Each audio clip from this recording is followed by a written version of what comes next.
Hi, I'm Khalid A. Carpio from BSMT1B, and this is the poster that I've drawn.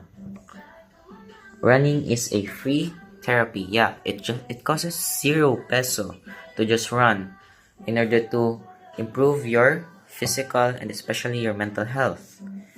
Running can improve our health in general. It can improve our respiratory system, our cardiovascular system, and our blood circulation to our body. And especially it can improve our mental health. You don't need any equipment for this. You just need your shoes or simply your slippers, just also clothes, just to walk around public or even in your house, walking around just to improve your health. It can reduce the prescriptions of your doctors for medications. If you're able to feel something off in your body and you want to check up, yes, it reduces the medications you intake and especially lowers your high blood pressure. So yeah, you have to do it your everyday thing or a often thing. Run.